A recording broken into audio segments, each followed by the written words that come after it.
Food को सही तरीके से रीहीट करना फूड सेफ्टी के लिए बेहद जरूरी है। गलत रीहीटिंग से बैक्टीरिया पनप सकते हैं, जिससे स्वास्थ्य को खतरा हो सकता है। इस वीडियो में जानिए फूड रीहीटिंग के सही तापमान, मेथड्स और safety tips. Hello everyone, hopefully आप बहुत ज़्यादा बढ़िया होंगे। हम लोग नासिक में हैं। मैं जो हमारा ये बेस किचन है हमारा मंचीज़ का, जो कि हमारा प्रीमियम बर्गर ब्रांड है। दूसरा हमारा एम्ब्रोसिया हमारा क्लाउड किचन का ब्रांड है, ठीक है, जिसके कि फूड ट्रायल्स भी यहाँ पे हमारे चल रहे हैं। आप लोगों ने देखा होगा पीछे शेफ़ लगे हैं। एक प्रकार से ये हमारा R&D हमारा बेस किचन है और मैं आप लोगों को यहाँ पे ट्रेनिंग दे रहा हूँ, ठीक है। अभी जो हम लोग ट्रेनिंग कर रहे हैं वो है हमारी फूड रीहीटिंग का।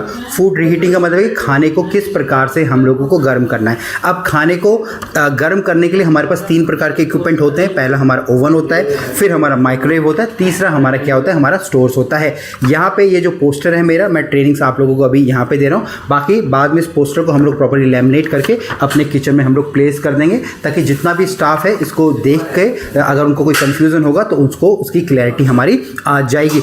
अब यहाँ पे जो सबसे बेसिक रूल होता है हमारी जो रीहीटिंग का, वो ये होता है कि जो भी खाना हम लोग गर्म कर रहे हैं उसका जो इंटरनल टेम्परेचर, उसके अंदर तक का जो टेम्परेचर कितना होना चाहिए, हमारा 74 डिग्री 74 डिग्री सेल्सियस होना चाहिए। टेम्परेचर नापने के लिए जो हमारी प्रॉब्स आती है थर्मामीटर की, ठीक है, वो हम लोग यूज़ कर सकते हैं। और यहाँ पे 74 डिग्री तक उसका जो टेम्परेचर इंटरनली पहुँचना चाहिए एटलीस्ट 15 सेकंड के लिए, 15 सेकंड के लिए 74 डिग्री तक हमको तापमान पहुँचाना है उस पर्टिकुलर फूड का जिसको कि हम लोग गर्म करना चाहते हैं। अब यहाँ पे 3 मैंने आपको बता दिया। आप ओवन में कर सकते हैं, आप लोग माइक्रोवेव में खाने को रीहीट कर सकते हैं। तीसरा, आप अपने जो स्टोव हमारे जो होते हैं उसके ऊपर, जैसे वहाँ पे स्टोव है हमारा, उसके ऊपर कर सकते हैं।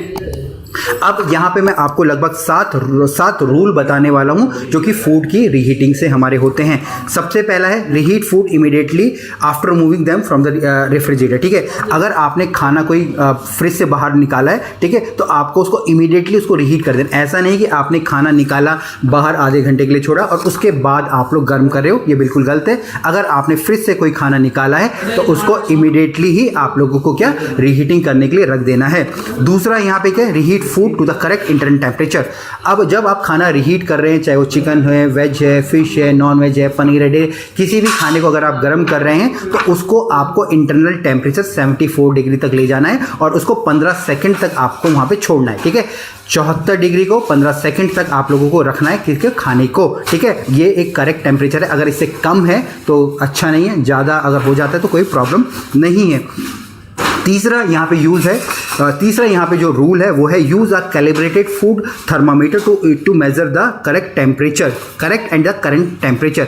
अब यहाँ पे जैसे कि मैंने आपको बोला, अगर आपका खाना गर्म हो रहा है तो आपका कैसे पता चलेगा कि वो 74 डिग्री है या उससे कम है या उससे ज़्यादा है। तो यहाँ पे जो प्रॉब होते हैं वो जो कि प्रॉपरली कैलिब्रेटेड होने चाहिए। कैलिब्रेशन का मतलब है कि जो प्रॉब्स है वो हमारी सही जो टेम्परेचर को दिखाना उनको चाहिए, ठीक है। उनका आपको यूज़ करना है ताकि आपको टेम्परेचर वहाँ पे सही पता लग पाए, ठीक है। तो ये हमारा कौन सा था, तीसरा रूल था। इसके बाद यहाँ पे मेरा जो चौथा रूल है वो है मेरा रीहीट फूड वंस। कोई भी खाने को हम लोग सिर्फ एक बार गर्म कर सकते हैं। आप एक खाने को 10 बार या 2 बार 3 बार नहीं कर सकते। एक बार आपने फ्रिज से अंदर आपने अगर खाना बाहर निकाला, उसको रीहीट करना है तो जस्ट आपको उसको सिर्फ कितनी बार, सिर्फ एक बार ही करना है। उसके बाद वो खाने को क्या कर देना, डिस्कार्ड कर देना। आप उसको दोबारा से यूज़ या रीहीट आप लोग नहीं कर सकते हैं।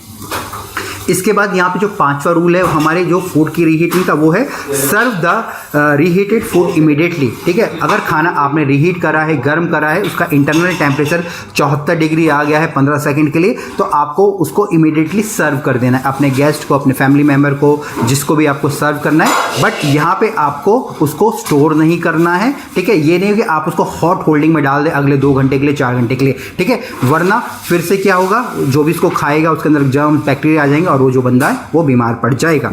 यहाँ पे जो छठा रूल है रीहीटिंग का, वो है use the proper equipment for reheating food, ठीक है। यहाँ पे आपको प्रॉपर इक्विपमेंट यूज़ करने, ठीक है। जैसे अगर ओवन्स है तो ओवन्स क्लीन होने चाहिए, अच्छे ओवन होने चाहिए, ठीक है। अगर आप माइक्रोवेव के अंदर कर रहे हैं तो माइक्रोवेव क्लीन होना चाहिए, ठीक है। और जो भी बर्तन आप लोग यूज़ कर रहे हैं, चाहे सेरेमिक का बर्तन है, ठीक है, या कोई ओवन प्रूफ बर्तन है, वो भी हमारे साफ़ होने चाहिए। आपके खुद के हाथ आपके साफ़ होने चाहिए।